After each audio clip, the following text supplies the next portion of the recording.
Air India की flight AI 171 Ahmedabad से London के लिए 230 यात्रियों और 12 क्रू मेंबर्स को लेकर रवाना हुई थी। कुल 242 लोग विमान में सवार थे।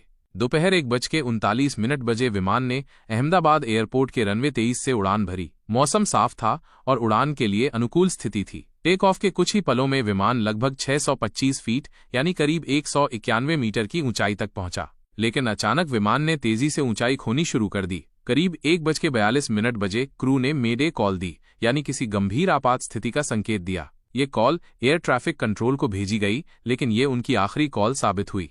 1:44 बजे विमान एयरपोर्ट से सटे मखानी नगर इलाके में एक इमारत से टकरा गया। ये इमारत BJ मेडिकल कॉलेज परिसर में थी और उस समय अंदर छात्र मौजूद थे। टक्कर के साथ जोरदार धमाका हुआ और काले धुएं का गुबार आसमान में फैल गया।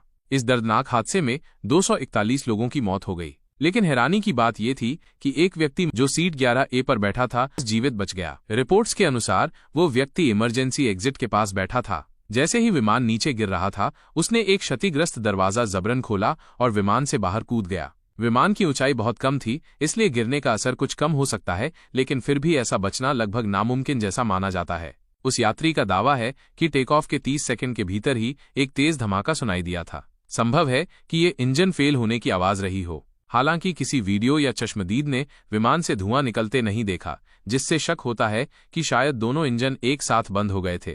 एक और संभावना ये मानी जा रही है कि टेक ऑफ के समय विमान के फ्लैप्स, जो लिफ्ट बनाने में मदद करते हैं, या तो ठीक से खुले नहीं थे या समय से पहले बंद हो गए। ऐसी स्थिति में विमान जमीन से ऊपर नहीं उठ पाता और कंट्रोल खो सकता है। इस दुर्घटना की जांच अब भी चल रही है, लेकिन जो शुरुआती जानकारी सामने आई है उससे पता चलता है कि टेक ऑफ के तुरंत बाद किसी गंभीर तकनीकी गड़बड़ी ने पूरे विमान को कुछ ही पलों में तबाह कर दिया।